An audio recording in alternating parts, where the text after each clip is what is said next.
Pursuant to Governor Baker's March 12, 2020 order suspending certain provisions of the open meeting law, General Law, Chapter 30A, Section 18, and the Governor's March 15, 2020 order concerning imposition on strict limitations on the number of people they may gather in one place, meetings in the town of Upton and the Board of Selectmen are being conducted via remote participation to the greatest extent possible. No in-person attendance of members of the public will be permitted, but every effort will be made to ensure that the public can adequately access the proceedings as provided for in the order.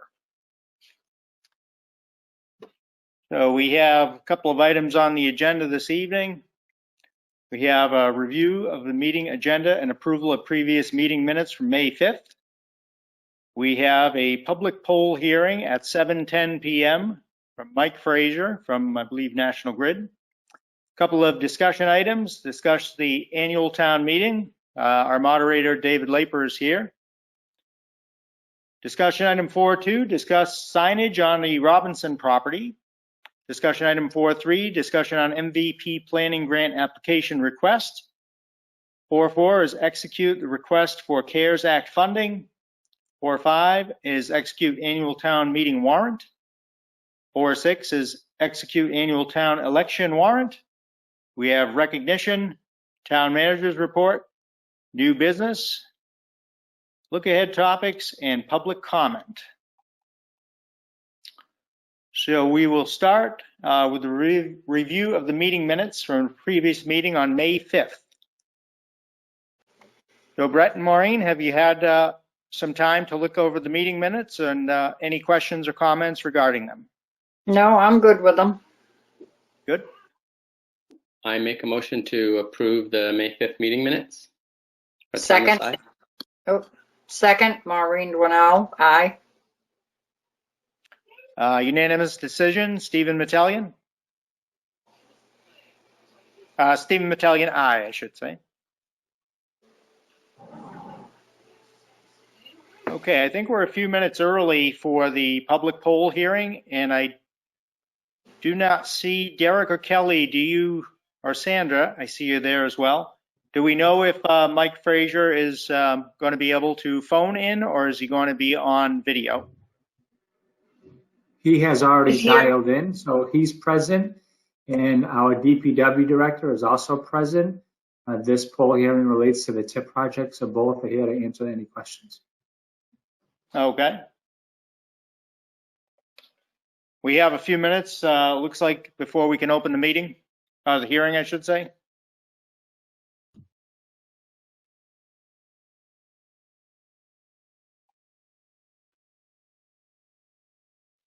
We can either wait, or we could perhaps jump ahead to discussion item 4.2, discuss the signage on the Robinson property.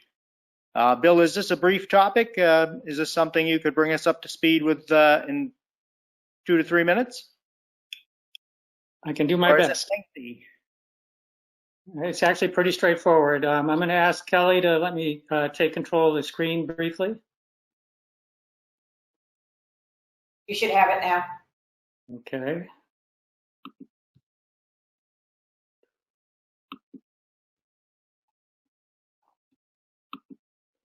So do you see the sign? I do not. I don't see you sharing your screen. You're gonna hit. There you go. There you go. Yeah. So in connection with the acquisition of the conservation restriction on the Robertson property and the grant that we were awarded, we're required by the Division of Conservation Services to put up a sign that essentially describes the project and their role in it, and other parties' roles in it. So this is the sign that I'm proposing we put up. The Robertsons didn't want their name on the property, so we decided to call it they've decided to call it the Millstone Farm, after the millstone they rescued from the Warren Brook and have in front of their house. But in any case, the plan is to put up 3 signs, one by a parking area up on Warren Street for 2 cars, and then one at each of the trailheads. And the signs will have the same text on them. Once the sign at the parking area will be this shape, and then the ones at the trailheads will be portrait, but they'll have basically the same text on them and the logos of the parties that are involved.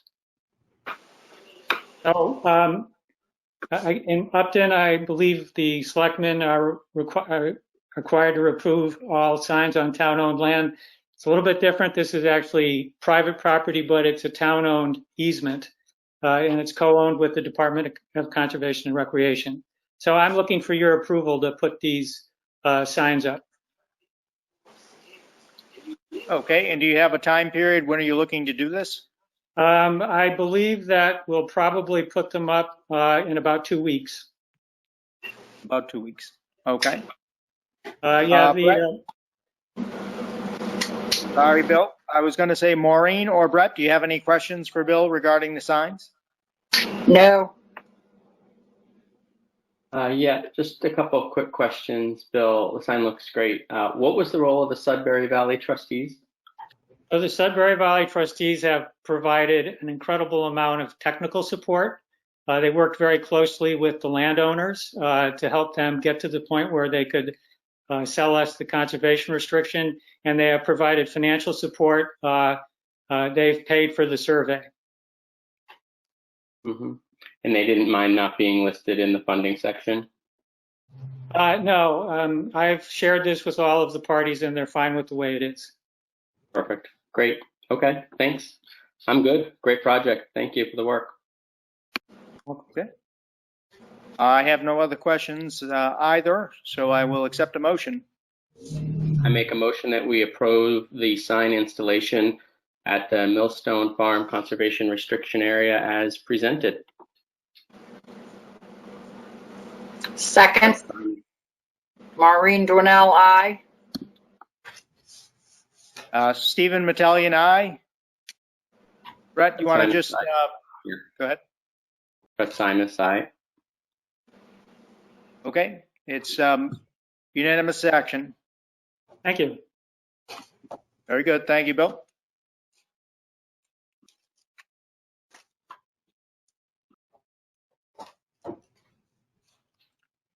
Okay. At this point in time, it is 7:13, it looks like. I'd like to open the public hearing, public poll hearing. I believe Mike Frazier is here on behalf of National Grid. There is a report and petition for a significant amount of work to be performed on the following streets: High Street, Westboro Road, Cross Street and High Street, and Hopkinton Road. So, Mr. Frazier, if you're there, if you could please identify yourself to the board, and if you could please give us a brief description and timetable of the work to be performed and the work that is to be performed.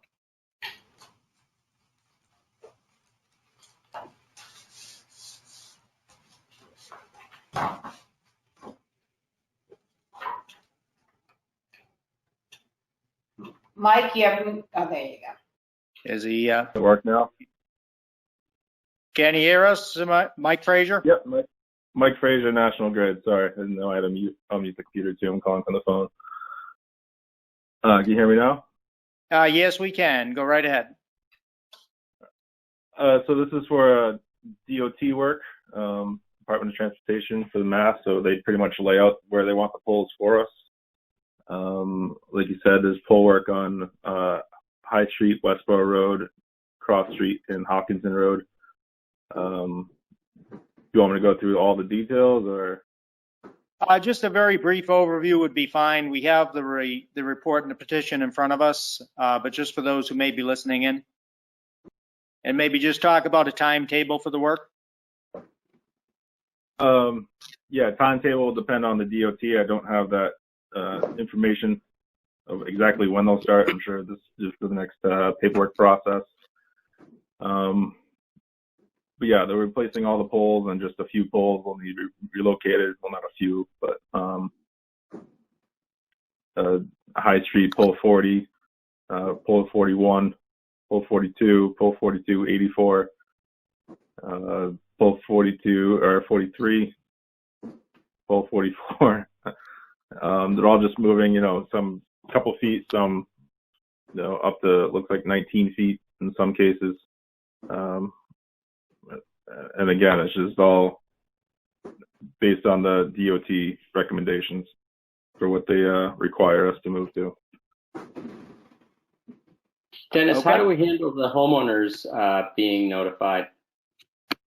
So, thank you. So, the actual relocation, I should say, for all of the telephone poles have been staked out for the past 6 weeks. And I can tell you that just about everybody, maybe not exactly everybody, but just about everybody who received stakes in their front yards notified the DPW with questions on exactly what was going on. They had a pretty good idea because most of them are very familiar with the project at this stage, but they were not exactly sure what the two stakes represented. One stake represents the new pole location, and the second stake represents the guideline location. Keep in mind, these are still in the right-of-way. They're still in the town's right-of-way. But in most cases, they are moving anywhere between 3 to 6 feet in some locations. This is to accommodate mostly the sidewalk that is going to be installed and then the realignment of the road itself as you go down on phase 1 towards Hopkinton Road, headed for the town line.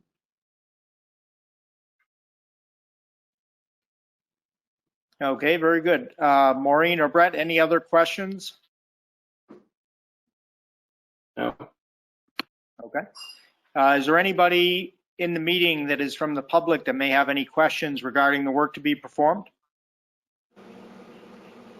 I don't see anything in the chat box. This is Rick McGuire. So Yes. what is the actual start date of construction? So the contract was awarded about 6 or 8 weeks ago. Of course, with COVID-19, a lot of things changed for construction. New protocols came to place. Companies had to follow new rules. There were adjustments that needed to be made by the contractors. They were able to get out there and do the actual survey, restake everything for the poles. They restaked and reflagged all of the wetland delineations. And today, the tree company began removing the small number of trees that need to come down associated with the project. So the project has begun.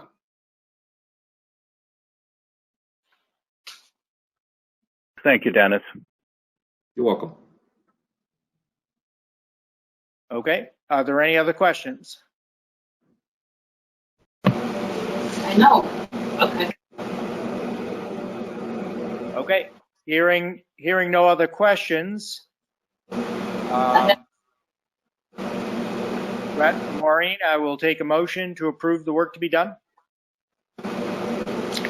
I move that we approve the relocation of the poles on High Street, Westboro Road, Hopkinton Road, and is that it? One more. Okay, I'll see you guys soon. School Street. School Street. Bye. Brett Simus, aye. Maureen Dwinell, aye. Stephen Metellian, aye. Can make that unanimous action. All right. That's the end of the public hearing. Makeshift gavel.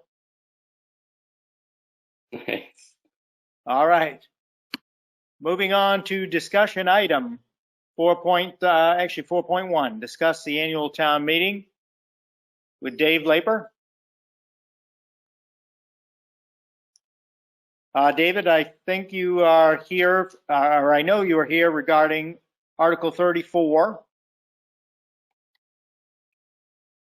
As I see, he is stepping away from his screen.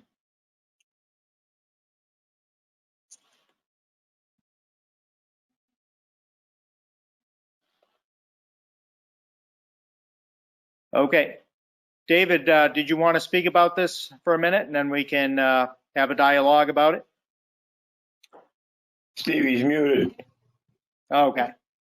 The fact that he has an X beside his name looks like he might have lost a connection. Okay. I can still David, see I don't him. know if you can hear us, David, but we cannot hear you.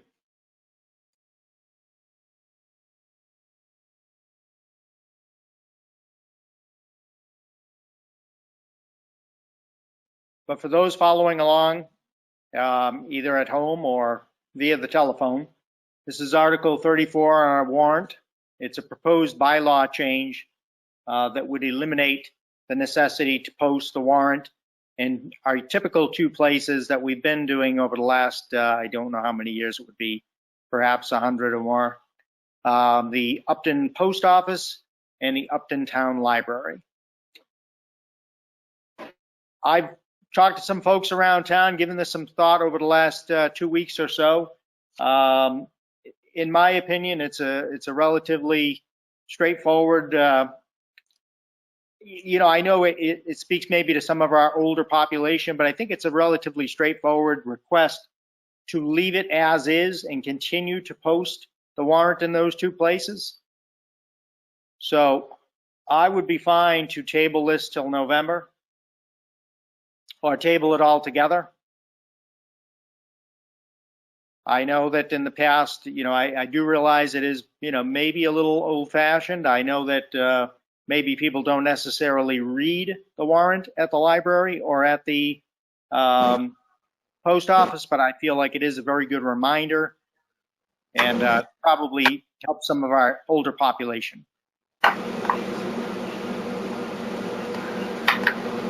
He should be all set now, Steve, if you want to recognize him. Okay. David, David Laper, are you here and can you hear that? Did you hear any of what I just said?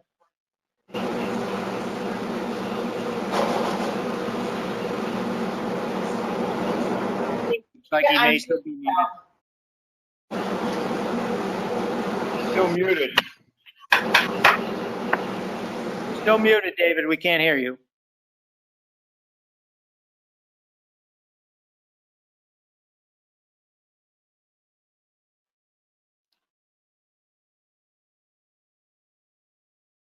I don't know if maybe he should dial in, perhaps. That may be better. On a telephone. Can you guys hear me at all? Oh, now we can. Can you hear me? Yes, we now can. Not. We can hear you now. Yeah. Can you hear me now? Yes. Yes, we can hear you. Can you hear us? Okay, good. All right. So I came in to the middle of what you were talking about, I guess, with respect to posting of the warrants and so on. Okay, thank you. So just to be clear in terms of how I feel, I think it's a great idea to put it on the website and to make that an official posting. Should have been done.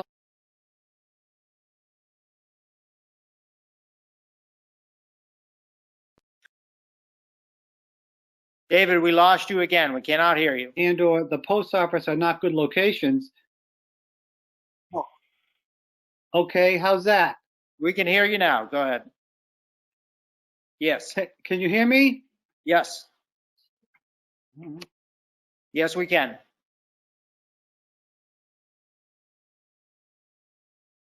Dave,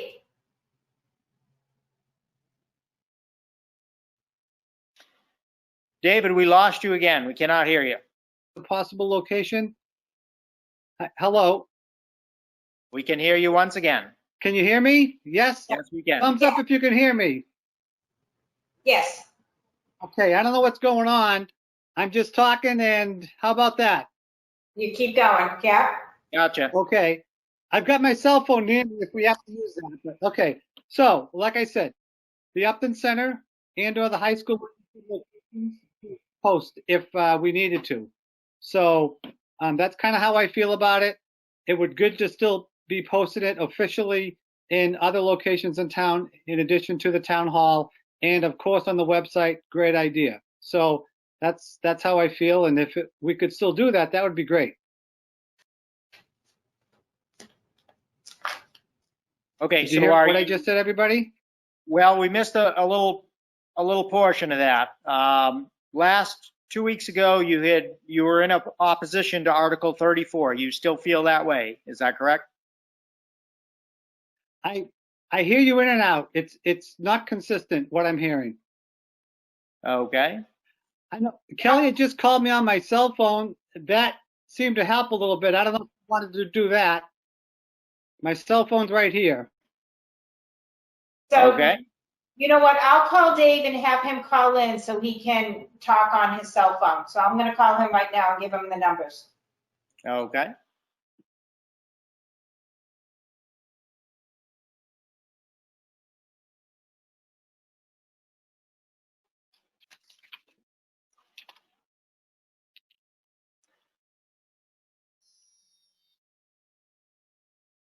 Hello, Kelly.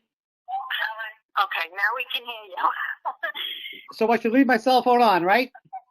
What to do is mute yourself on the computer, Is to what? and then I'm going to give Mute? you a phone number to call in and use your.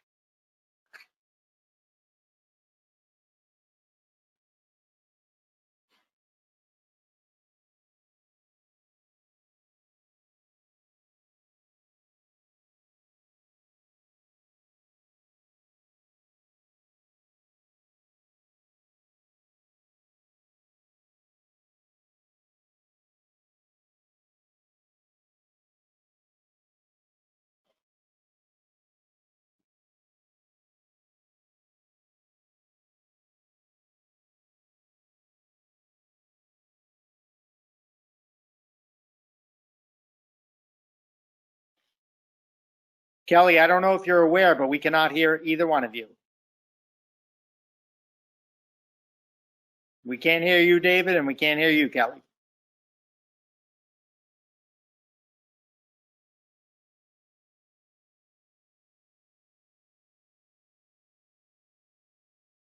So Maureen and Brett, can you hear me still?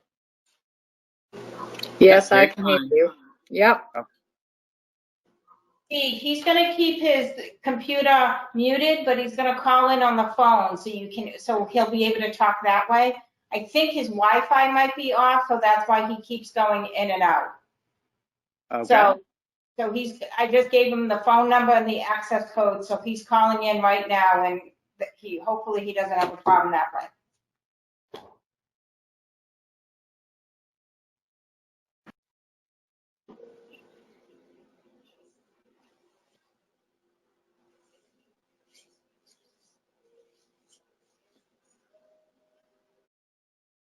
I could not really hear the gist of what he was saying. I'm assuming.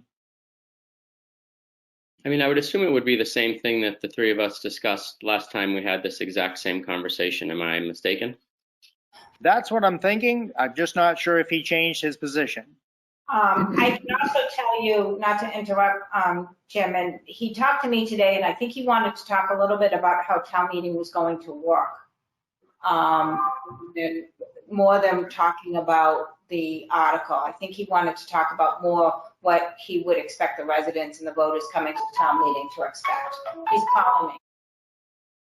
Yeah, just so I could jump in, the moderator asked to be on the agenda to talk about the annual town meeting as it's outlined on the agenda. He didn't make any reference to having to revisit the article, which we discussed 2 weeks ago. So again, his main purpose was to discuss the format of annual town meeting in the venue. Right. So given that the three of us agreed on that, Steve, it may be moot to talk about Article 34 and just let him talk about whatever he wants to discuss. All right. Like I say, myself personally, I know it's maybe a little old-fashioned, but I'm perfectly fine with keeping the posting requirements as they are. Maureen, any thoughts? No, I'm with the article the way it's written. All right.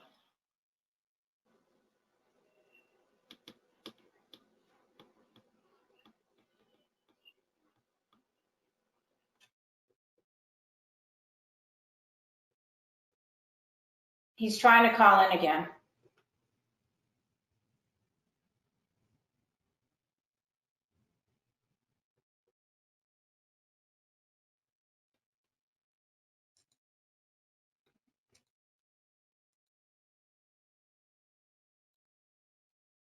Dave, if you can hear me, here's the number right here on the screen, 571-317.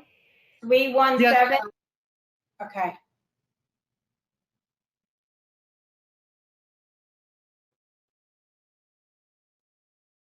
put in some access code. Can you The guys hear access- me at all now or not? Yep, the access code is right here, Dave. Can you see it on the screen? Right where? Right here. 594-545-917 is the access code. I typed it in, Kelly. Can you hear me or not? We can actually hear you on the computer right now, so hopefully We can hear maybe you're coming through the computer, so maybe your connection is I better. tried typing all that stuff. All right, why don't you address the board about why you wanted to? Okay, good. So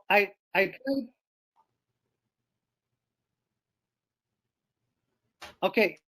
So can anybody hear me still or not? Yes, Yes, we can. Can you hear me? yes. Yes. Okay, good. So I wanted to talk about the town meeting, but since you did talk about Article 34, I agree with Stephen that we should still have the postings put somewhere. And if the library and the post office aren't good locations, the senior center, the high school possibly, or somewhere else. So I'm not here to talk about that, but since you brought it up, that is how I feel about that. Post it on the website, great idea. So we all set with that? Yes, continue. Can you guys hear me? Yes, we can. Yes, we can hear you. Okay, thank you. So, all right, great. So I'll try to be quick because we might go in and out.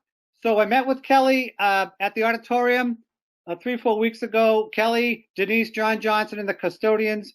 We mapped out the auditorium to set it up so that we would be socially distanced, and et cetera, et cetera.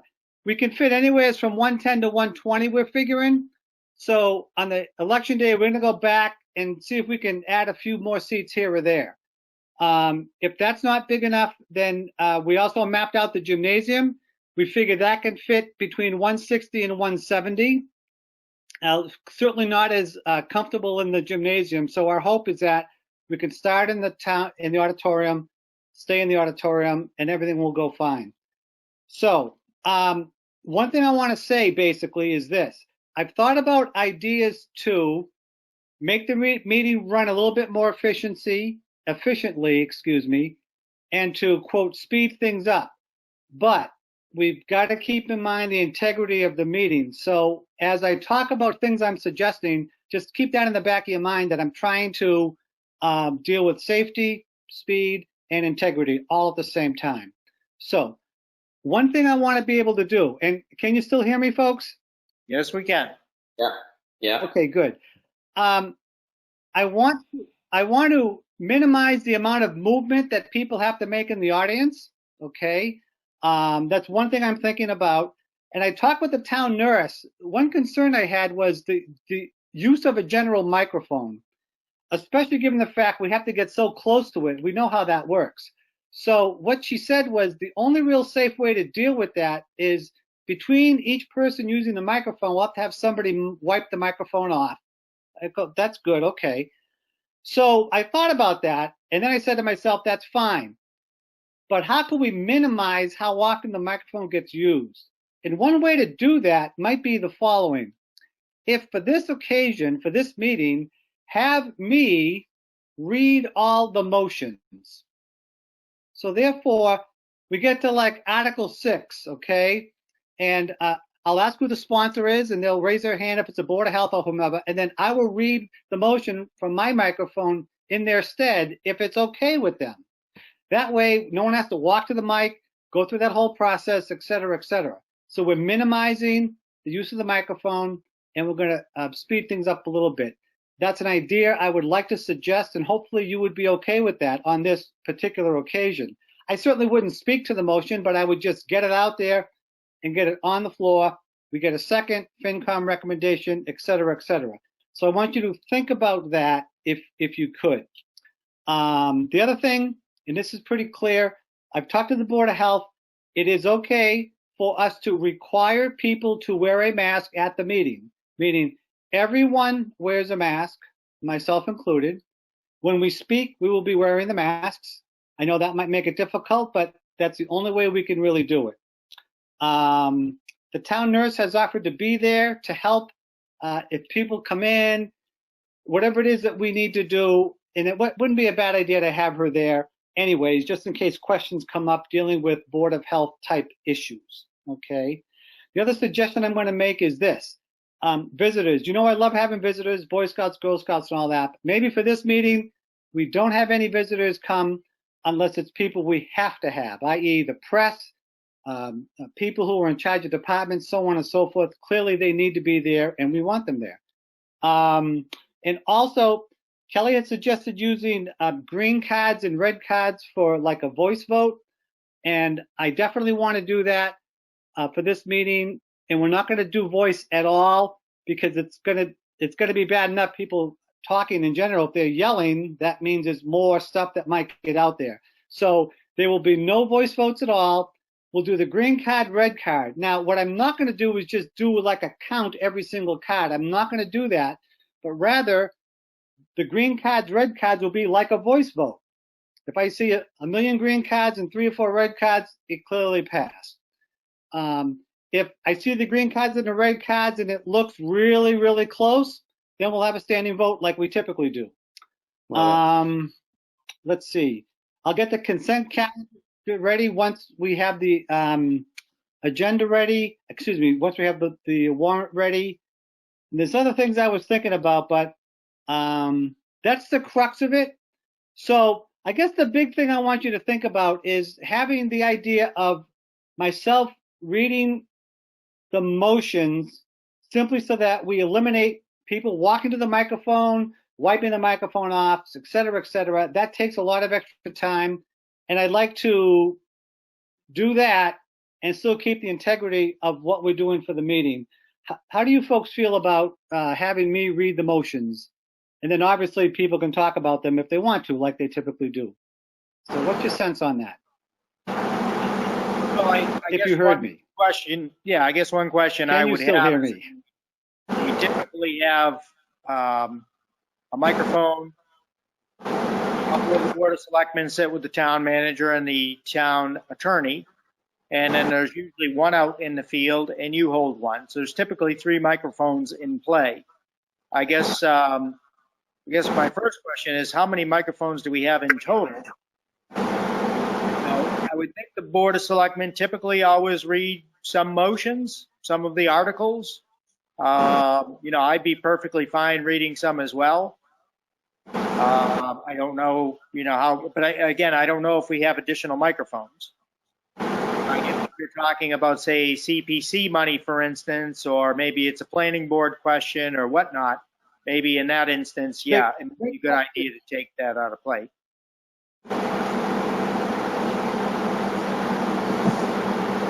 Brenda or Maureen, do you have any input on that? I would tend to go Yes. along. Okay. So we'll still have the. Oh. I was just saying that I would go along with what you've proposed here, Dave. It would save a lot of time. It would, and less restrictions as far as the microphones Okay. and wiping and all that. So. Yeah, same here. I think that everything you described makes a lot of sense. I certainly love the using the red and green. I think that makes it a lot easier. I think that having you read the motions, that's fine with me. I think for the sake of this particular meeting that's unique, I think that it's a unique circumstance and it's worthwhile to recognize that and behave accordingly. And that seems like an accommodation that we should be able to make reasonably that doesn't affect the integrity of the meeting. The one question that I would have is, you'd mentioned there'd be about a capacity for about 106 people in the auditorium and maybe 160 or so less comfortably in the gym. And I'm wondering, what if we get to a point where we decide we're going to use the auditorium, it fills up. Do we move everybody to the gym, or do we do overflow, or do we just start off in the gym so that we don't end up having to move? I don't know, but what were your conversations about that?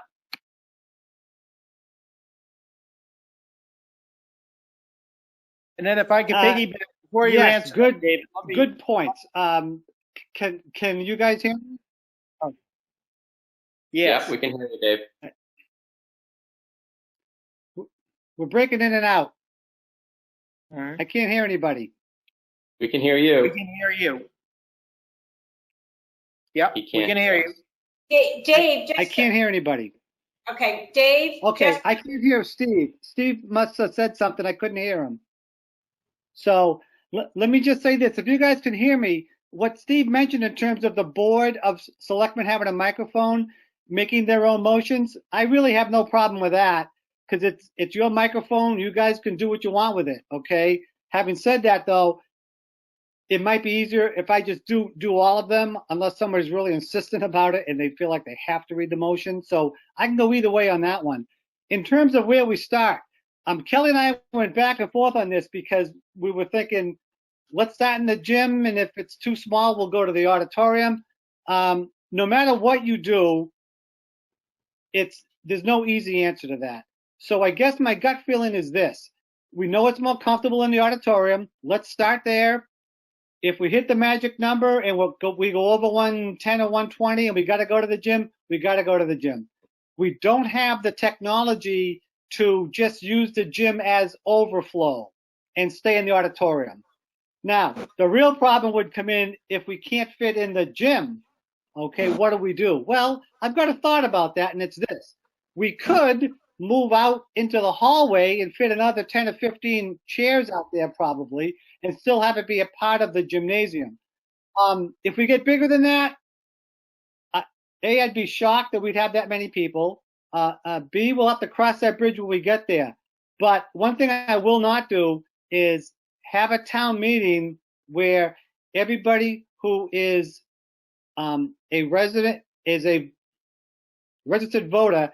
If they're not able to attend, then we cannot have the town meeting. We'll have to do something about that. Go outside, I don't know, okay? Believe me, I think about that a lot with regard to what's going on here. And I am a little bit concerned about that.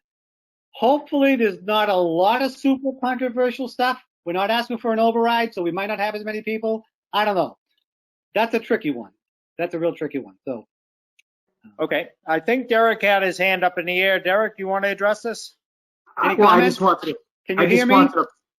I just wanted to point out just two COVID-19 facts. So certainly having folks be 6 feet apart, socially distanced, and wearing cloth face coverings is a second layer protection.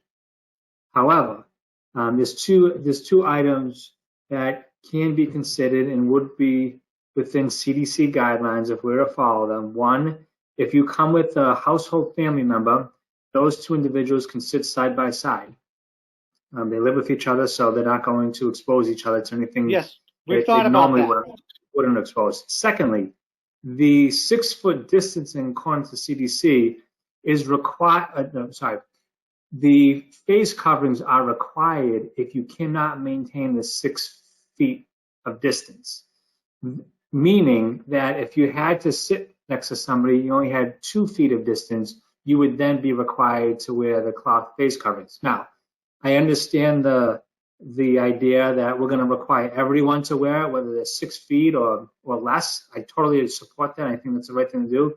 But when we start talking about capacity, we do have within our means to expand capacity and have folks sit closer as long as they maintain those masks 100% of the time.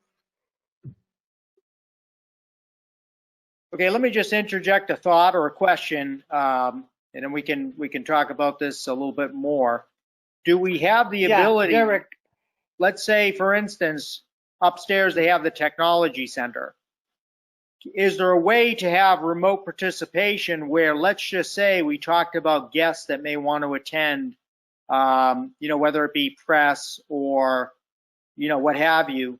Is there a way to have a live stream? We know that the meeting is typically videotaped and broadcast. There's a way to broadcast that in the media center upstairs at the school so we could utilize that space in case we have overflow area. We certainly can broadcast that. I think that would be challenging for This is Dave. our. We talked. David, can you hang on 1 minute? You're cutting Derek off. Can I let Derek finish and then we'll have you talk, all right? Go ahead, Derek. All I was saying is that we I can certainly hear you. could. Can you guys hear me talking? Yes. Hello? Yes, We can David, hear you, David. David's on like a 10-minute I delay. heard most of what people were just saying. I heard most of what people. Yes. Okay. Oh boy. So let me say this: we talked about all those things. We have set up the auditorium so that 2 people could sit together. We have that set up already, and we'll try to improve on that. In terms of the media center, I asked about that, and I guess there was no. Well, we don't really get a lot of extra people using the media center, unfortunately. And we asked about the technology feed, and it doesn't sound like it's as easy as it should be, to be honest with you. Maybe I'm wrong about that, but that's what we were told by the custodians, that wouldn't be as easy as we think it is. I'd like to think it would be easy for us to do that. Auditorium and or gymnasium and or media center. Everything ought to just be electronically connected. I don't see why we shouldn't be able to do that given when the building was built, but I don't know the answer to that question. So can you guys hear me on that one? Yes, we can. Okay. Derek, if you could finish your thoughts there. I don't know. Okay. So it's really different.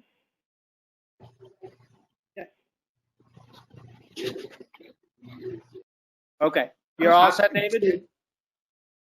Derek, go ahead. So the only thing I was just going to add is that, you know, Well, I again, don't know if you guys heard everything I said, but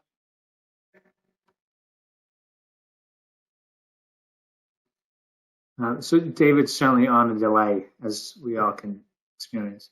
All I wanted to say was that in the media room, if we needed, I would say the media room should only be set aside for non-residents. I don't think it would be appropriate to have residents up there and trying to cast a vote and listen in. However, for non-residents like the media, as you pointed out, Steve, we could just do what we're doing right now. We could live stream it through this virtual site. As long as they have the computer system set upstairs, folks could dial in either through their phones or through a computer in the media room. So that's certainly an alternative that, you know, we can have as a backup, already scheduled the town meeting through this virtual meeting center. But yeah, that's just easy to do. Yeah. Could I ask Derek a question? Would that Yes, be go ahead, somewhat Mark. like, would that be somewhat like what you did on Memorial Day?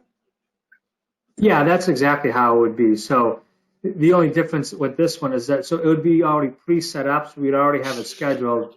We would just have to identify someone who would be available to be recording it live. I did, and Kelly, both her and I were the 2 individuals that were streaming the Memorial Day event, and obviously we'll both be working at town meeting that evening. So, but we can certainly find somebody through staff that would be available if necessary to put this live stream. But I don't think that we should do that unless it's absolutely necessary. agreed. Okay. And you're talking live stream as far as the technology center? Is that what you're thinking? I'm saying through this go-to meeting software that we're using for all of our public meetings, the same. This is the one we're using now. It's the one we use for Memorial Day. We could use the same strategy for a town meeting. Again, use this technology if we needed to live stream it. I see. All right. Yeah, I mean, I think absolutely, you know, we want to try to mitigate as much that face-to-face contact, the microphone interaction with the microphone. I think those are all good precautions. I think the red card, green card is certainly a pretty good option for us. You know, in light of electronic voting, I think that's our best option, really. We certainly don't want to be yelling votes over one another's shoulders. So Agreed.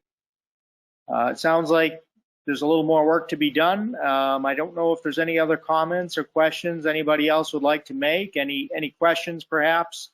Can I just add from one the- more thing? Go ahead, Dave. Steve, if I could add one more thing. Given the fact that we want to minimize the microphone, and I see Mr. Flaherty here, I will allow him to speak without using the microphone if all you folks are okay with that. Thank you, David. With okay. And once again, I would assume that once again you're talking with a mask on. Yes, everyone always should be wearing a mask, even using the microphone. That's how I want to do it.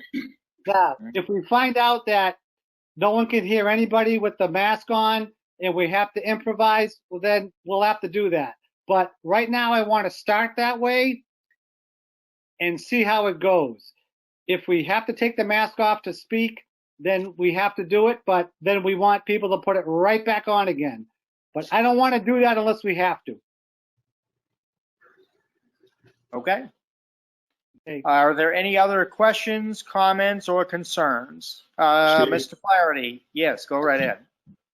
I just want to ask through Mr. Manager. I think he may know where I'm going to be coming from. I believe the governor's orders of early March indicate that the social distancing does not apply to the State House of Representatives, the State Senate, or the legislative body of the town, which in this case would be the town meeting, so that you would not have to, at that point, maintain your social distancing as long as you wore the mask. I'm just kind of throwing that out there if you're worried about trying to get too many people. So I just asked Derek. I know Derek's aware of this. Right. So, good point. So the March 15th executive emergency order by the governor, that was the March 15th order where he declared that there could be no gatherings of 10 or more individuals in public. That order goes on to say that it does exempt any state or municipal legislative body. So that speaks to the to the prohibition of gatherings of more than 10. So if I could interject real quickly on this, Go ahead, I guess I'm kind of looking at this like I want to have belts and suspenders here. Having said that, if we don't have to go a full 6 feet and we can get away with 5 feet, let's say, and we can fit an extra 30 people, well, you know, Kelly and I can take a look at that when we go back to the auditorium on election day and try to figure out how we can fit more people in there. The thing I absolutely do not want to have is a whole bunch of people sitting right next to each other, or even just 1 seat away from each other. I want at least 2 or 3 seats between everybody, except for couples. I know that we want to do that to maximize what we have for numbers. But I just don't want people to walk in and think they can sit anywhere they want. That I really don't want to go there if we don't have to, because I think we might still be asking for trouble. Hey, in 3 weeks, maybe we'll be down to 0. Who knows? But that's hopeful. But so let Kelly and I take a look at the room on the 16th, and we'll see what we can do to get a few more folks in there. Does that make sense? It does. Let me just revisit one other question I don't think anybody answered just yet, is how many microphones in total do we have? Because we still have to have the provision for people with questions to be able to come up and ask, and it's going to be inconvenient if we're wiping the microphone in between. So if we have the ability to shuttle and switch out microphones, if people in attendance want to come up and, you know, speak to an article or challenge an expense or whatever the event may be, they can feel safe in doing so. So we have 2 mics. Oh, good point. Kelly, what do we got for mics? So Steve, we've been talking about this. So as a matter of fact, through the cable account, I was able to purchase a couple more microphones, and they've been delivered, and the school is setting them up. So we definitely have more than the 4 or 5 that we have. I think we will probably have close to 8. So we'll be in a much better position at this town meeting with microphones. Okay, very good. Yeah, that might help a lot, because then as one's being wiped down, somebody can use another microphone or something like that. That's a great idea. All right. Very good. Once again, any other questions, comments, concerns? No? Okay. Thanks, All right. everybody. Very good. Have a good evening, David. Thank you. Thank you.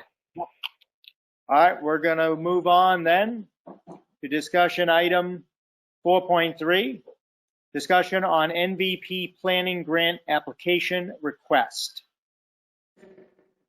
Okay, Derek, would you like to speak to this? Sure. I'm going to intro this from Mike Panko. The MVP grant is the Municipal Vulnerability Preparedness Grant. Mike has volunteered to take the lead on behalf of the town to author this grant application. We've already had, prior to COVID-19, we had a meeting back in February with a number of our town departments, fire, police, DPW, conservation, all got together to talk about what the best competitive grant application would be.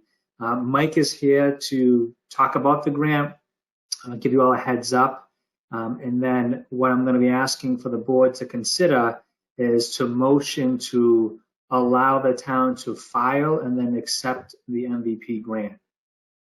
And then with no further questions, I'm going to turn this part over to Mike to talk about the details of the grant application. Okay, thank you, Derek. Can people hear me? Yes, we can hear you, Mike. If you could just please introduce yourself to the audience. Sure. This is Mike Panko. I'm a member of the Conservation Commission.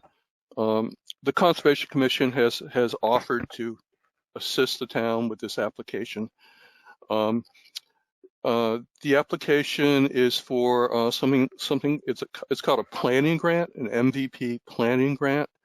The grant will pay for the town to take the first step in the MVP program, which is to develop an MVP report, which once that's finished, the town is then eligible to apply for grants for various things.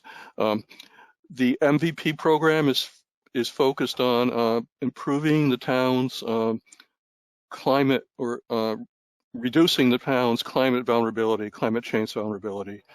A town like Upton doesn't have to worry about sea level rise, but we do have to worry about more extreme temperatures, more extreme precipitation events. And what towns are able to do when they're in this program is apply for funds to do all sorts of things that would make the town more resilient to climate change. There's a lot of DPW related potential grants, bridge repairs, bridge replacements, culvert repairs. There's a possibility to apply for grants to purchase open space, which is one interest conservation has, to do additional planning work. The town has the Grafton Upton Railroad. We potentially could apply for some grants to make those facilities safer in terms of climate vulnerability, climate change vulnerability. There's all sorts of things towns have been doing. Right now, about 70% of the towns in Massachusetts are MVP communities. They've gone through this planning process, and they're eligible to apply for grants. So the process itself will probably take something close to a year. We apply for the grant application. It's a rolling application with the deadline for this round is in July. So I'm hoping we can get this application in June. for sure anyway. And then once you get the grant, the grant pays for the town to hire a state-approved consultant to basically shepherd the town through the process. And in the pre-COVID era, there would be listening sessions and visiting sessions for the community, meetings to help inform how this plan develops. I imagine we're probably going to have to do more virtual meetings for the foreseeable future. The schedule would be, assume we get the grant sometime this summer, then the town would have to choose a provider, an MVP provider. There's dozens of them, including Central Mass Regional Planning, but there's many others. And then bring that individual or that company on board, plan the meetings, reach out to stakeholders. In Upton, some stakeholders could be other than, the usual suspects within the community, like the DPW and the police and fire, could be the DCR, since Upton State Forest is a big component of the town, Grafton Upton Railroad, National Grid, entities like that would be brought in, plus any nonprofits who might be interested in being involved. Sudbury Valley Trustees has been involved in their communities within their service area. Maybe Friends of Upton State Forest, all sorts of different groups. Whoever wants to have input would be given a chance to have an input. And then the provider takes all this information together, synthesizes a report, which the town would get a chance to review, and then the final report or draft final report is sent off to the state for their approval. And once they approve it, the town is then eligible to apply for what are called action grants. Those action grants are basically a 75% state cost share. For example, the town could just for example, could hire someone to survey all its culverts to see which ones might be particularly vulnerable to high precipitation events. 75% of that cost would be borne by the state. And then when you go on to repairs or bridge replacements, costs could be provided by the state. Those action grants are competitive. So just because you're in the program doesn't mean you're going to get a grant, but a lot of communities have been able to get those grants. The program's been up and running basically since 2016. It has its genesis in an executive order from Governor Baker, and communities have been getting designated as MVP communities since 2018. And there's been at least, I think, 1 or 2 rounds of grant awards have occurred, action grants. I don't know, so conservation has offered to assist with this. Typically, what is developed is what's called a core team, what the MVP program calls a core team. Town manager, fire chief, police chief, DPW director, maybe board of health, often someone from Conservation Commission, like the Conservation Commission agent or town planner would be involved. And those people would be involved in selecting the contractor and kind of overseeing the whole process for the town. In terms of cost sharing for the planning grant, basically it's just the cost share would almost certainly just be time. We'd have to keep track of how many municipal employee and volunteer hours go into the process, and the town would get credit for that. The average planning grant has been around $27,000. The application doesn't ask for the town to apply for a particular amount of money. I think the state probably has some formula that they use. One thing you can do with the planning grant and the planning grant round is apply for some add-ons, and the Conservation Commission would like to apply for some funds to review our regulations and our bylaws to make them more conscious of climate resiliency. One of the things that is happening now basically is that extreme precipitation events are becoming more common, and I think a lot of people realize that it's going to be beneficial to take those more extreme events into account when the Conservation Commission is permitting projects that involve water management, basically. So probably talked too long. I don't know if there's any questions. Derek and I can try to answer them. Okay, I'll start with a quick and easy one, and then I'll turn it over to Brett and Maureen. Approximately how many grants does I'm assuming it's the state that awards the grants. So there's multiple. Do they award 5 or 10 per year, or how does that work, Mike?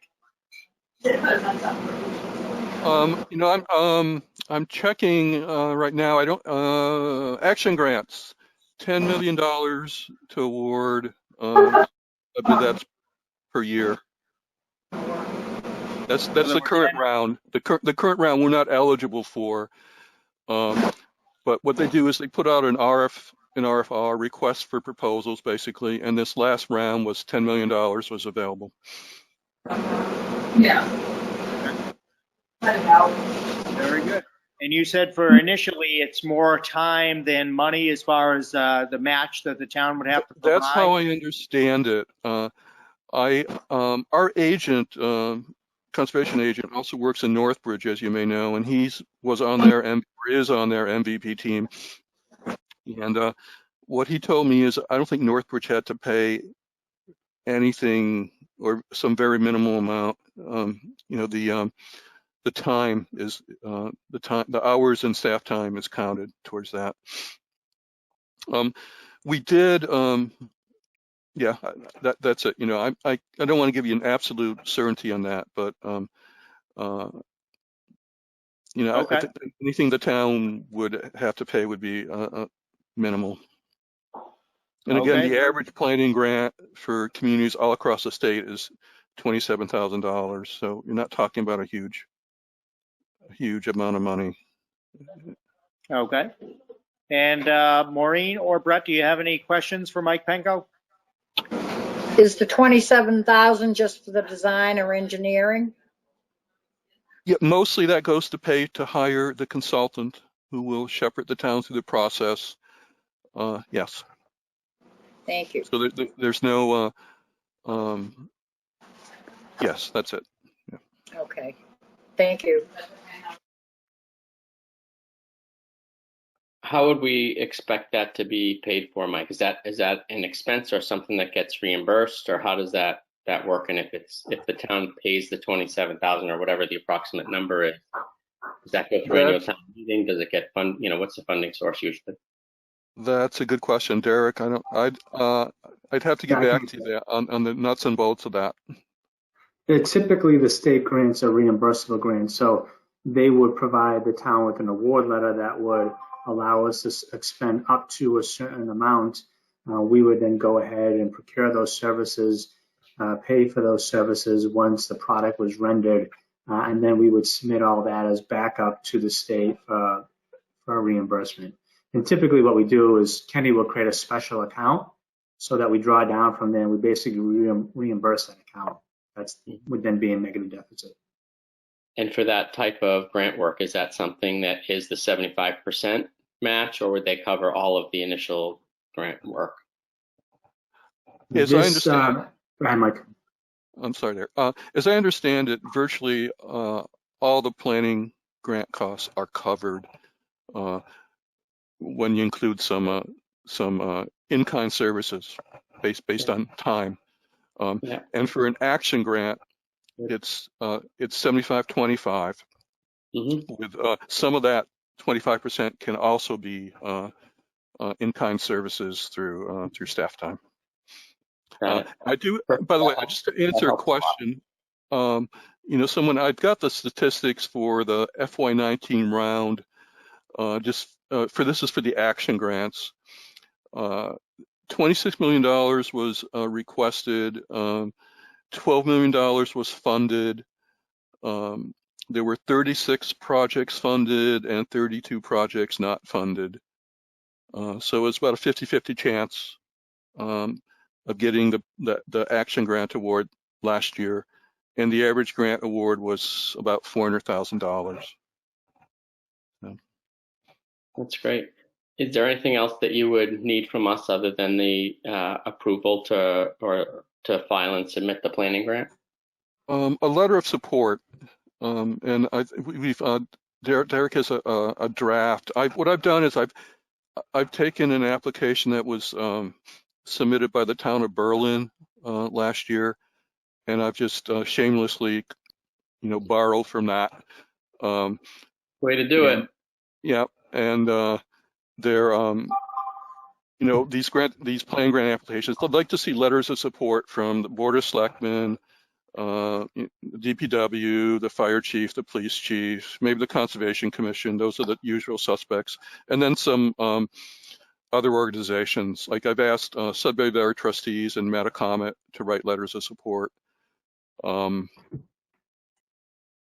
just what we've been told, by the way, is that we're almost certain to get the planning grant because they've got plenty of planning funds available, and a lot of communities are already in the program, so they won't be applying for a grant like this.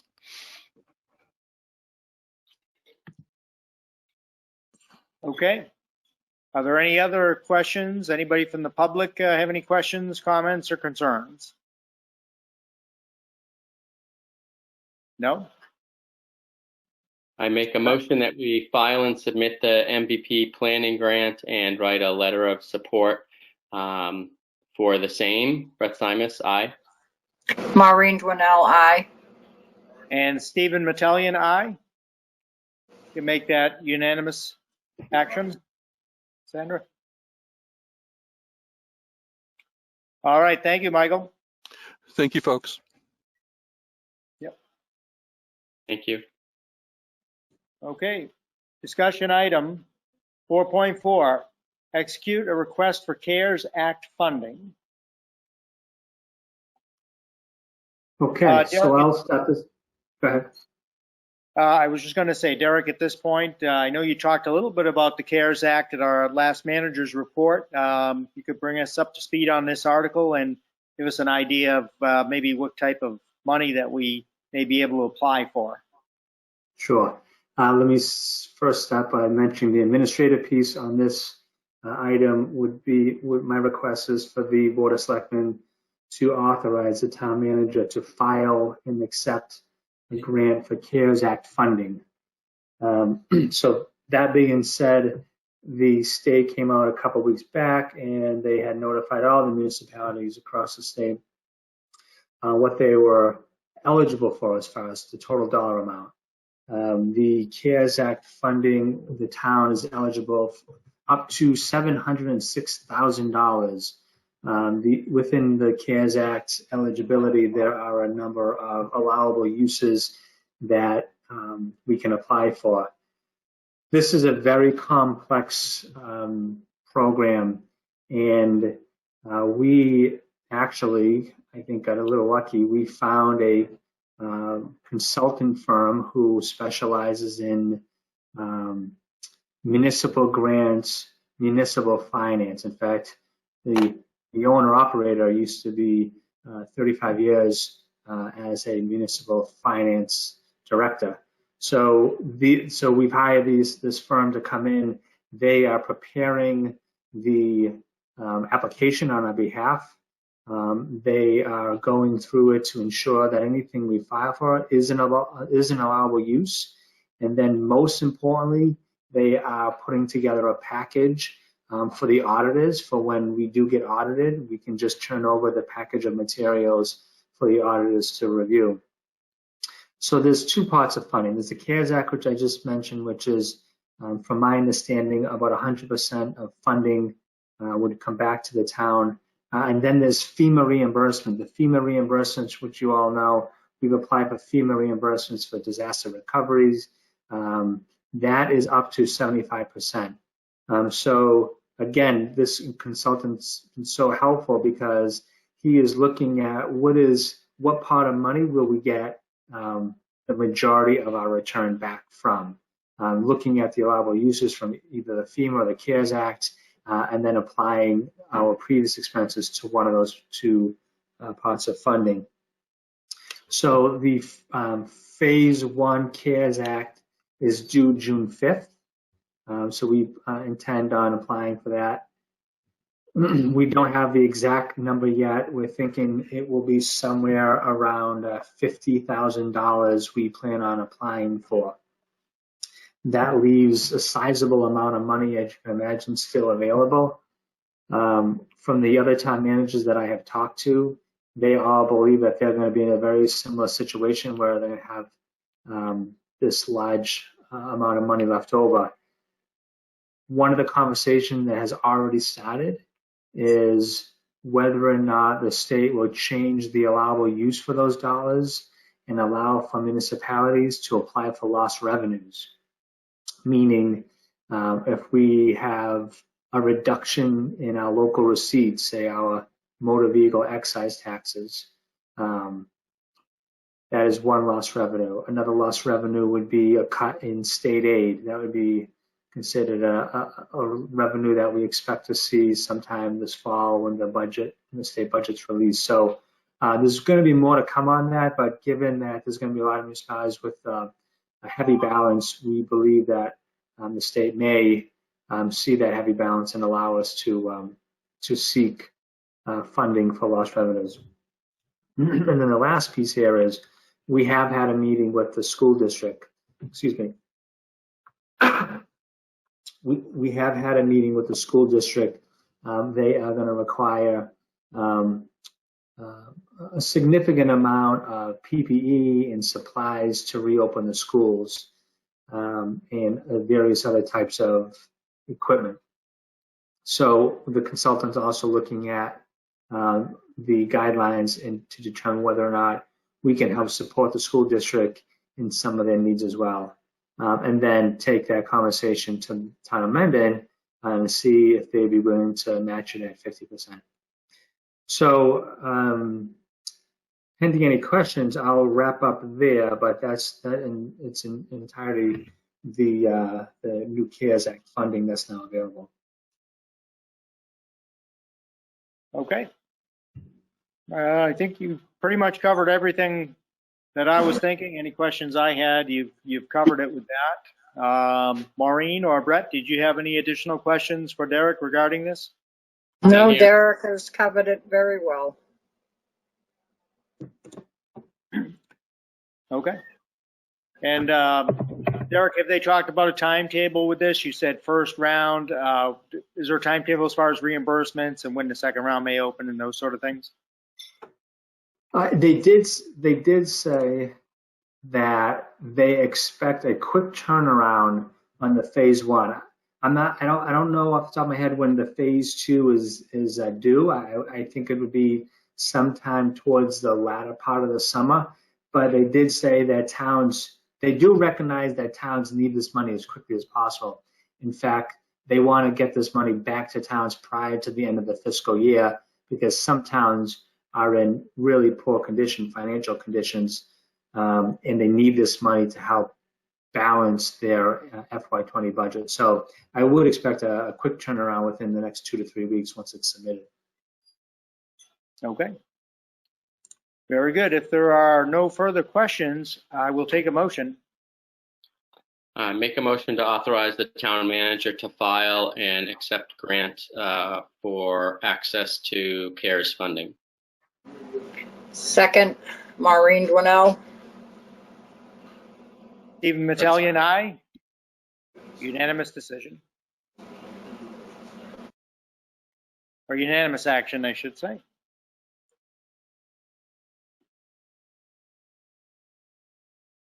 Okay. Next discussion item we have is execute the annual town meeting warrant. I picked up the most updated copy of the warrant earlier. We've gone through it multiple times. I just had a couple of brief questions. Maureen, Brett, is there anything in particular that you wanted to speak about with regard to the warrant or any of the articles in the warrant?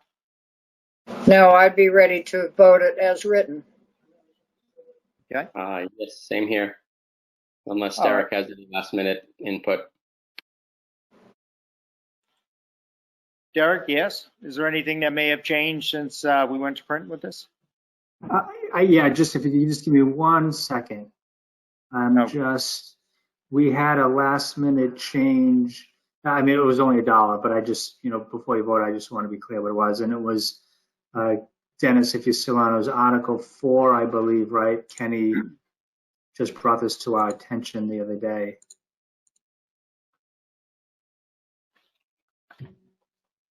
Yeah, when Kenny and I were going through the articles and looking at the enterprise account, Kenny noticed that he's a stickler for rounding up, no pennies. He wants everything rounded up, and there was a $1 mistake for rounding up in Article 4, and he corrected it. That's why you pay accountants. Good.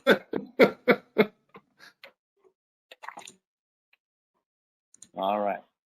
So you'll see it. So tomorrow, when you execute the warrant, you sign the warrant, you'll just see $1 difference in Article 4. Okay. Do you happen to recall the column of numbers there? It looks like there's 5 in total. Was it the addition that was wrong, or one of the column of numbers that was wrong? I'm looking at his. The bottom line was correct. It was within the addition. Yeah, correct. Okay. Give me All right. 1 second. We are aware of that. It was up. So I found it. Okay. So under wages, under Article 4, if you had the version I had sent you, it says 294,834. The correction you'll see when you sign the warrant will be 294,835 under wages. Okay. So it's just $1 to the north on the wages line item. Okay. I've noted that on here. All right. Other than that, nothing's changed. Question actually on, I believe it's Article 33. On the strike through, it says Monday, and I did not remember us having, unless I'm getting old and my memory's failing, I'm just wondering if the strike through is correct.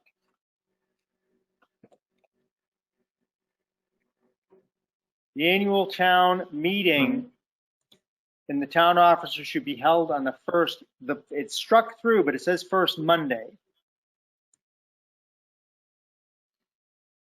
Shouldn't that have been a Tuesday?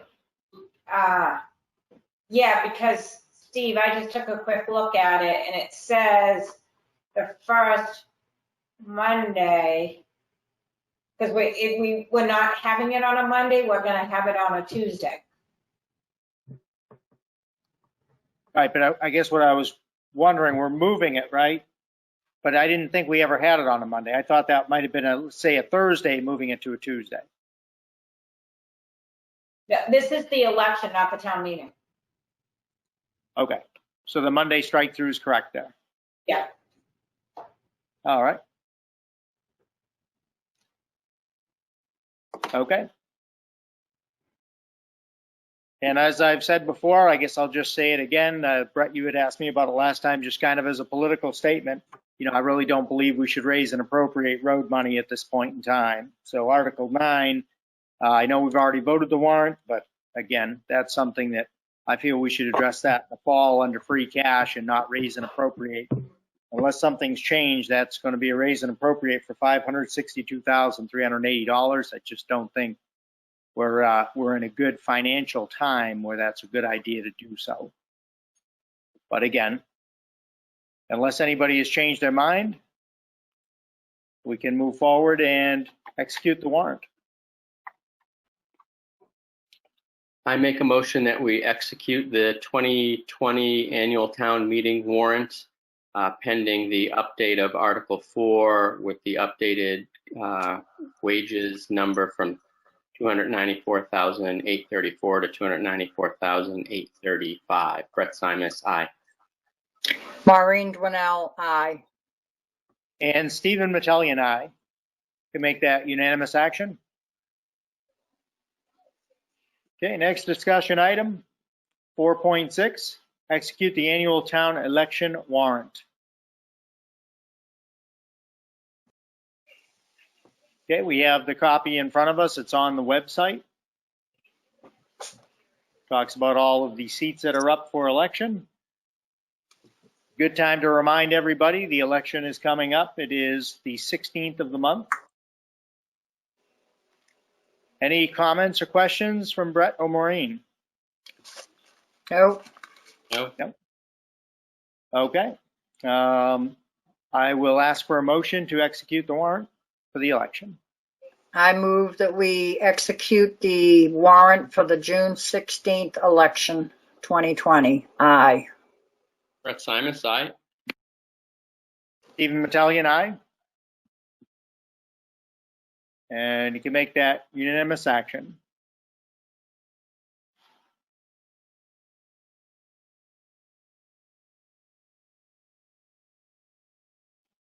Okay, recognition. Does anybody have anything under recognition? Nothing? Okay. Town managers report. Derek? Okay, yes, so just a few things.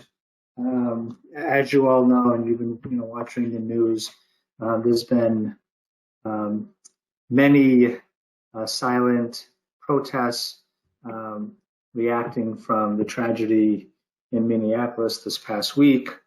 How that hits close to Massachusetts is that as of today, the state has informed us that there are at least 21 scheduled protests scheduled throughout the state over the course of the next 3 days.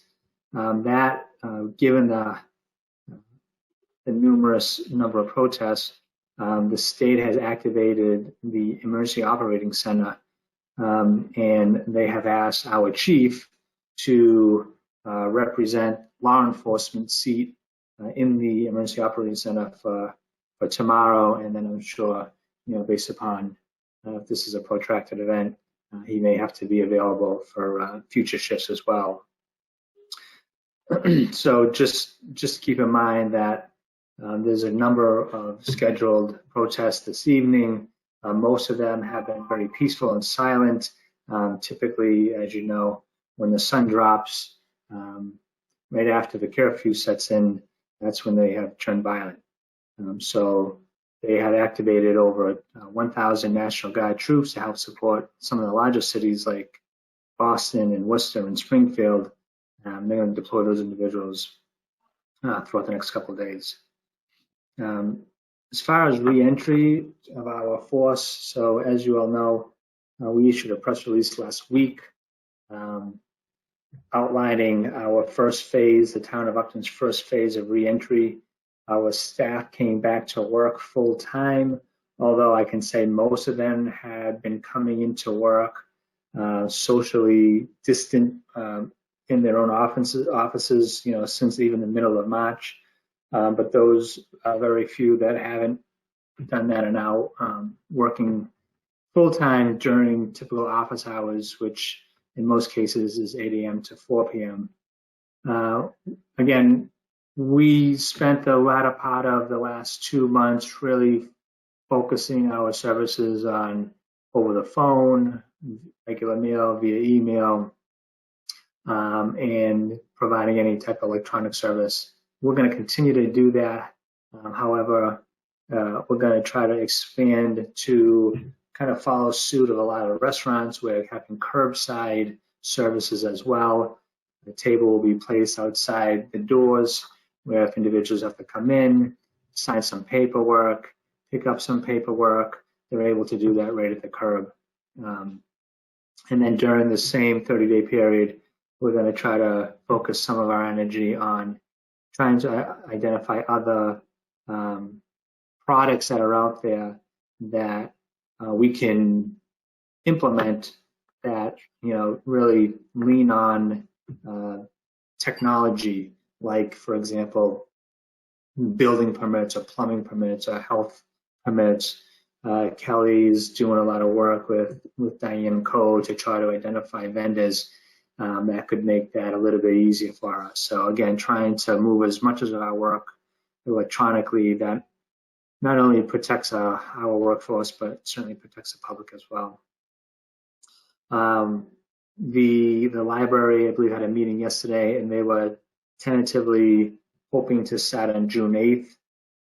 I talked to Andrew St. George, the recreation director, and him and the Recreation Commission, they are planning a tentative date of June 22nd to start Kids at Play, and that will be at a 50% capacity in the beginning.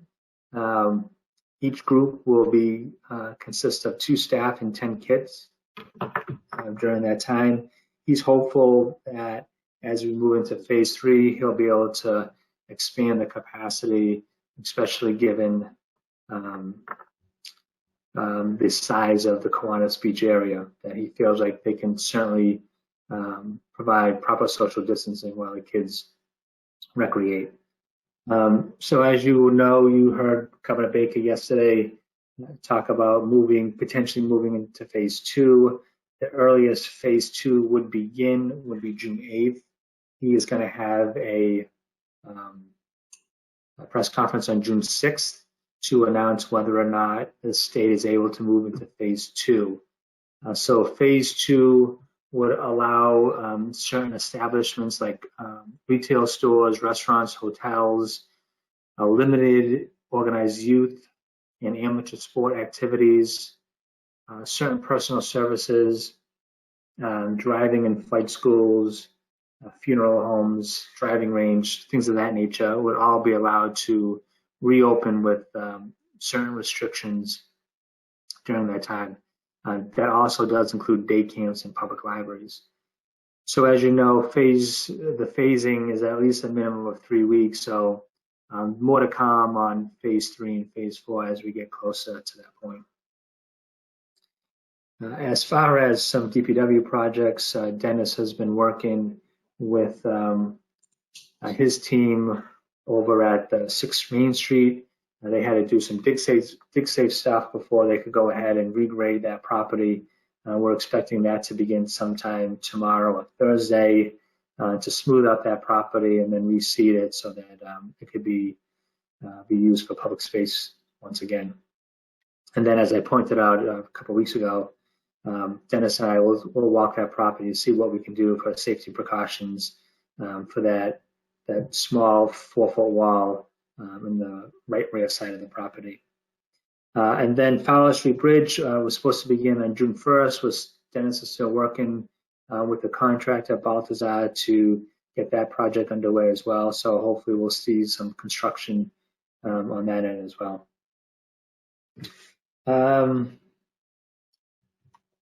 Pending any questions, that's all I have for this evening. Very good. Thank you, Derek. Brett or Maureen, do you have any questions for Derek? Not me. Just a quick question, and it may be for you or Dennis, and I apologize if I missed this somewhere along the line. The timing of the Hopkinton Road construction, I know they flagged out a bunch of stuff. Do we have a sense of what that timeline looks like, Dennis? So the contract was awarded on schedule, but the contractor didn't start on schedule due to COVID-19. And I apologize, I haven't taken a look at the contract between the state and the contractor to see what provisions the state has afforded the contractor. I know that the project is allowed to go for 1 year once it commences, which means it would put it into the spring or late spring of next year if the contractor had to finish up, let's say, some looming and seeding on the side of the road or things of that nature. I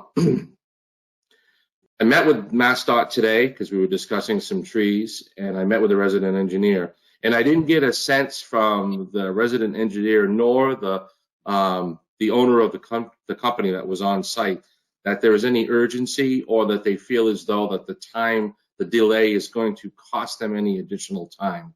In other words, I got the feeling that they still feel as though they're going to stay on track with this project. So they plan to start year one out of a 2-year project. Is that right? Yep, this is phase 1. So this is from the Hopkinton town line to roughly 800 feet past Pratt Pond, headed up High Street Hill. If you drive the road, you'll actually see the last set of stakes up there. Pretty much delineates the end or the beginning, however you want to look at it, of the project. Phase 1 was considered to be a 1-year project, but that was considering it started late winter, early spring, and you had spring, summer, fall to complete. I suspect that it may trickle into the spring for some touch-up work at the very end, but I think that you're going to see the bulk of the work completed this construction season. In other words, you're going to see the road widen, milled, and an overlay happen, and your drainage go in, the lights go in. That's my understanding. And there may be a need for, in early spring of next year, to do some seeding on the sides of roads or things of that nature, some touch-up work, wrap work around swales, things of that nature. But I didn't get a sense from the MassDOT engineer or the contractor that they were concerned about not staying on schedule. Yeah, and my question is less around sort of the overall timeline and more just so people are asking about, traffic's not a big issue, but for people that live right there, right, they're sort of saying, when are we going to start seeing trucks? When's half the road going to be closed? So do we know if are they starting in a week, 4 weeks, or just we're not sure? And if we're not sure, that's totally fine. Everybody recognizes the situation we're in. No, I'm sorry, Brett, but I'm not sure exactly when you'll see mobilization. The order you are going to see is that the tree company was out there today, and they'll be out there for the rest of the week finishing up their work. Right behind them, not too far behind them, should be the pole relocation. I don't suspect the pole relocation to take more than a couple of weeks, and then you should see construction begin. Perfect. That's perfect. That's more than enough. Thank you. Great. Thanks. Okay. Steve, before you move on, I just had 3 more things that I just recalled. Okay. Just to give you a heads up, I mentioned the phase 2 potentially may begin on June 8th, and that includes restaurants. So in order for restaurants to, if they don't already have it within their licensing to sell alcohol outside of the premises or outside the building, I should say, they have to come before the licensing authority, which is the Board of Selectmen. We would expect at least one of our local restaurants to seek some relief through the Board of Selectmen to offer outside dining in their parking lot. So I would imagine that if we get that application sometime later this week, we may want to set up a meeting just to allow this restaurant to reopen as soon as possible. Yeah, that's a great idea. I would definitely be in favor of that. I mean, it's been a very tough couple of months for our restaurateurs in town, so I certainly would support that. And is that just a modification to the alcohol or vicular license, both, one or the other, Derek? Yeah, so it would be both. It would be a modification to their license to serve alcohol, which would, in this case, would allow them to serve it outside. And there are certain requirements that ABCC requires if you're going to serve alcohol outside. Like, for example, it needs to be appropriately roped off so people just, can't sit there on their own. The other piece to this specific restaurant is in order for them to get open, there was very specific requirements around parking. And so that's a zoning issue. But with the new regulations, the emergency regulations the governor passed yesterday, the establishment owner would not have to go back to the zoning officer or the ZBA to seek relief. The emergency order allows the Board of Selectmen to provide that relief. So in this case, the Board of Selectmen would be providing relief for the sale of alcohol outside the building and providing relief to the number of parking spaces that are required for this establishment. Okay. So again, I'll keep you posted if we get an application, but we've been having some small conversations with that establishment owner. And then just two other quick things. Tomorrow after 12 o'clock, there are a number of documents that I would like the board to stop by, and they will be in the small conference room. We have thank you letters, the execute the warrant, the election, warrant, the election warrant, and the town meeting warrant, and a couple of letters of support will all be available after noontime tomorrow.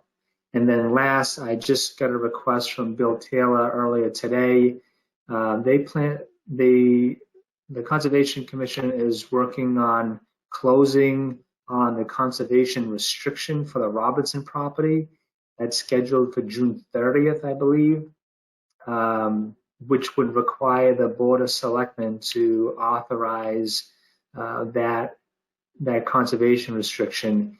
And I'm looking at a calendar, the only real time to do that prior to June 30th would be potentially, we could potentially do it on June 23rd, right before our town meeting, or we could find a time after June 23rd, but before June 30th to execute that conservation restriction.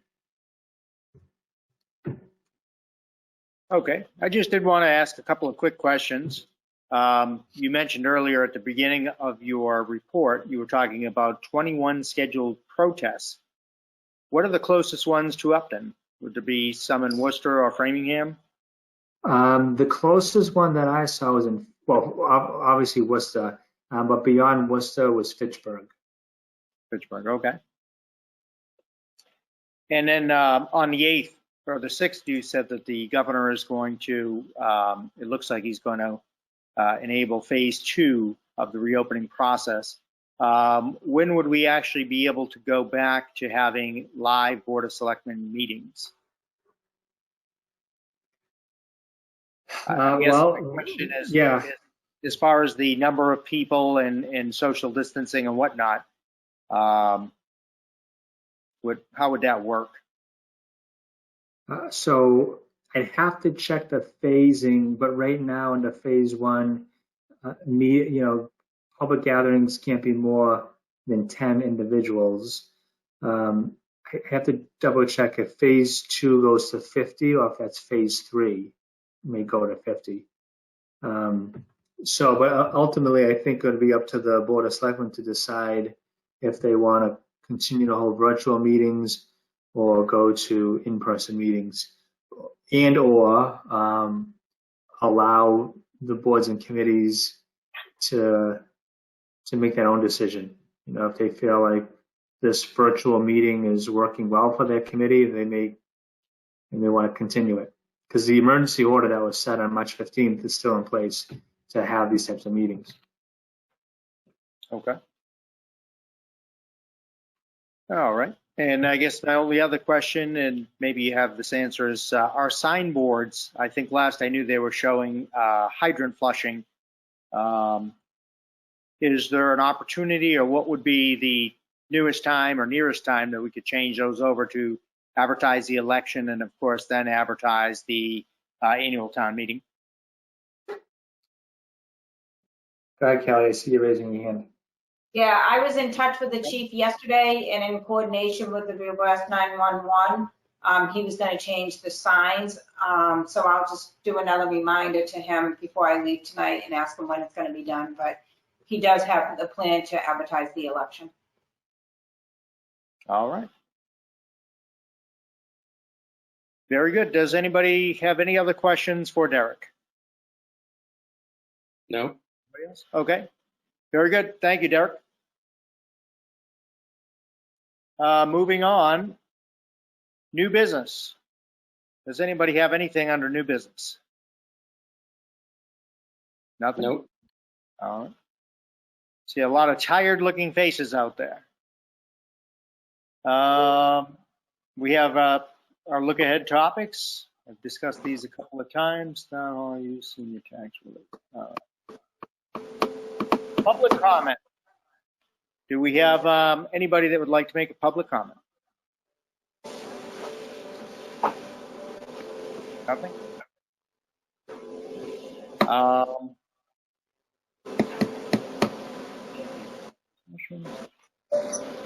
All right. I really have nothing else. If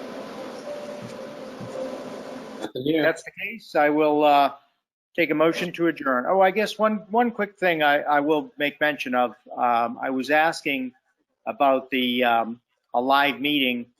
Really, Brett, something you brought up at our last meeting, which was reorganization of the board.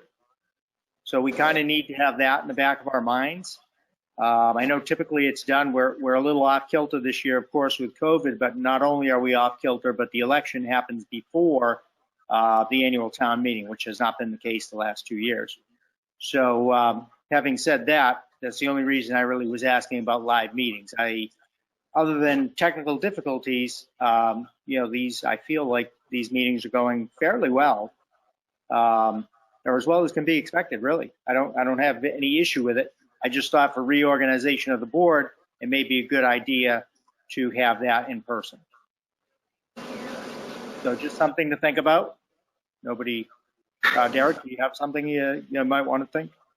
Well, I mean, the only thing I would say that, again, as long as it's less than 10 at this phase, and I'll find out, I'll get back to the board as far as the number of people per phase, but right as it stands right now, it's less than 10 people. But again, as long as we are 6 feet apart and we're socially distant and we're wearing masks, I think that, you certainly could consider having an in-person meeting to reorganize the board. So I guess a couple things on that. One is I would think, and I think we agreed last time, that we would just reorganize the board after the first meeting after the election, as is customary practice. And I'm also not sure that we would need to be in person to do that. I don't know if others disagree or I don't understand what the rationale might be to do it in person, but that's my 2 cents. I can't recall if we actually changed seats when we did that last time. I think there was a changing of the seats was the reason. And it's really more for you, Brett. It's really more of a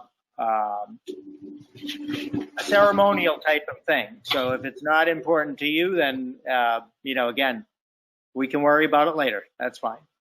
Who knows? Who knows what will happen between now and the 23rd, right? Who knows what will happen, but anybody that knows me knows that I'm not worried about ceremonies. So don't worry about me. I just want to do the work. I just want to do the work. All right. I would have guessed the opposite. But thank you. All right.